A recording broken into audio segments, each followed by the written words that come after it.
एक राजमार्ग पर स्थान ए और स्थान बी एक दूसरे से 240 किलोमीटर दूर स्थित हैं। एक ही समय में कार ए से दूसरी बी से चलना शुरू करती है।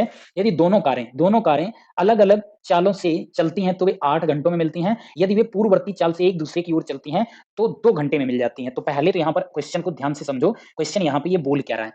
देखो, यहाँ से यहाँ के बीच की दूरी है 240, ठीक है? अब यहाँ पे क्या कह रहा है कि जब ये एक ही डायरेक्शन में चल रही हैं, एक ही डायरेक्शन में इन्होंने सेम टाइम पे चलना स्टार्ट किया, ठीक है? तो यहाँ पर ये मिलती कितनी देर में है? यहाँ पर ये मिल जाती हैं कितने 8 घंटे में। अब देखो यहाँ पर मिलेंगी कैसे? ये आपको बात समझनी पड़ेगी।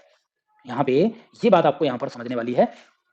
अगर देखो यहाँ पर उसने क्या, यदि कारें एक ही दिशा में अलग-अलग चालों से चलती हैं तो 8 घंटों में मिल जाती हैं। 8 घंटों में मिलने का मतलब है कि जब ये यहाँ से तेज वाली चलेगी तो यहाँ पहुँच चुकी होगी और स्लो वाली फिर यहाँ से धीरे-धीरे, धीरे-धीरे, धीरे आ रही होगी तो वो 8 घंटे बाद यहाँ पहुँची होगी, ये कह रहा है। ये बात क्लियर है कि नहीं? यानी जो स्पीड वाली है, मिलने का मतलब है एक साथ हो जाएँ, तो एक साथ का मतलब है जो ये कार है, ये क स्पीड वाली तो यहाँ पहुँच गई होगी, खड़ी हो गई। स्लो वाली पीछे से आ रही होगी, तो स्लो वाली पीछे आई होगी तब दोनों एक साथ हुई होंगी, तो दोनों कब मिली? 8 घंटे में मिलती हैं, यानी कि ये वाली 8 घंटे बाद पहुँचती है। इतनी बात क्लियर है? इतने में किसी को डाउट नहीं होना चाहिए। दूसरी सिचुएशन ये है कि जो दोनों कारें हैं वो विपरीत दिशाओं से आ रही हैं, यानी स्लो वाली कार इधर से और स्पीड वाली कार इधर से आ रही है, तो कह रहा है ये 2 ही घंटे में मिल जाती हैं। देख रहे हो? वे 2 घंटे में मिल जाती हैं, तो दोनों कारों की चाल क्या है, ठीक है?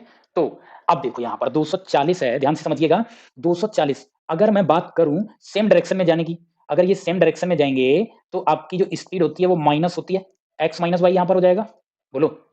और जब एक दूसरे की तरफ ट्रेन आ रही होती है, बस आ रही होती है, कार आ रही होती है, तो यहाँ पर आपकी स्पीड क्या हो जाती है? ऐड हो जाती है। यहाँ पर x प्लस वाई हो जाएगा। अब देखो दोनों ही उसमें डिस्टेंस आपकी कितनी है? दोनों ही उसमें आपकी डिस्टेंस 240 है, यानी 240 किलोमीटर जब एक ही दिशा में जाते हैं, यानी कि x माइनस वाई की स्पीड से, तो इनको टाइम कितना लगता है?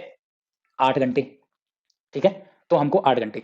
अगर हम यहाँ से x माइनस वाई की यहाँ पर अगर वैल्यू फाइंड करें, तो ये डिवाइड में x माइनस वाई इधर आ जाएगा, तो x माइनस वाई बराबर हो जाएगा कितना? 240/8। आंसर कितना आएगा? 30 आ जाएगा। यानी x माइनस वाई की वैल्यू 30 आ गई। दूसरी यहीं पे सिचुएशन लेते हैं प्लस वाली, यानी 240 है, ये विपरीत दिशा से जब आएँगी दोनों, तो x प्लस वाई की स्पीड से आएँगी और यहाँ पर 2 ही घंटे लगेंगे। तो अगेन इसको भी यहाँ पे सॉल्व कर लो, 2 नीचे आ जाएगा, x प्लस वाई की वैल्यू कितनी हो जाएगी? ये आपकी हो जाएगी 240/2, यहाँ पे आंसर आ जाएगा कितना? 120, ठीक है? अब यहाँ से x और y की वैल्यू हम निकालते हैं। x और y की वैल्यू कैसे निकालेंगे? x प्लस वाई बराबर कितनी स्पीड 120, x माइनस वाई की अगर हम बात करेंगे तो ये आपकी है 30, ठीक है? तो ये तो प्लस और माइनस ये कैंसिल हो गया, यहाँ पर 2x इज इक्वल टू कितना आ गया? 150 आ गया। x की वैल्यू यहाँ से कितनी आ जाएगी? 2 से डिवाइड करेंगे यहाँ पर, 2 से डिवाइड करने पे आपको यहाँ पर मिलेगा कितना? 75। क्लियर इतनी बात?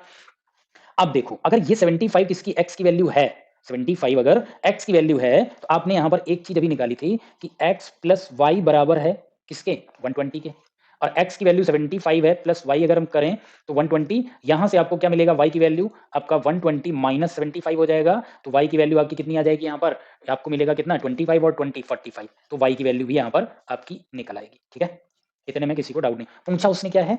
2 घंटे में मिलती दोनों कारों की चालें क्या हैं? तो दोनों कारों की अगर चाल की हम बात करें, तो पहली जो स्पीड वाली कार थी x है, उसकी स्पीड है 75 किलोमीटर पर आवर, और जो y है स्लो वाली है, उसकी स्पीड है 45 किलोमीटर पर आवर। इस हिसाब से आपका जो ऑप्शन बनेगा, वो आपका बनेगा उपर्युक्त में से कोई नहीं, यानी नन ऑफ द। एक चीज़ और था, यहाँ पर कई बार शॉर्टकट भी हम लगा लेते हैं, क्या है कि 240 स्पीड थी, यहाँ पर हमने देखा कि 120 आया x प्लस वाई की, यहीं पे जो 120 आया था, हम लोग ऑप्शन को देख लेते हैं 70 और 50 120, लेकिन 70 50 120 तो हो गया, हम 70 50 माइनस भी करके देख लें, क्या माइनस करने पे 30 आ रहा है? क्योंकि 70 50 माइनस करोगे तो 20 ही आएगा, 30 नहीं आ पाएगा, इसलिए ऑप्शन नहीं हो सकता।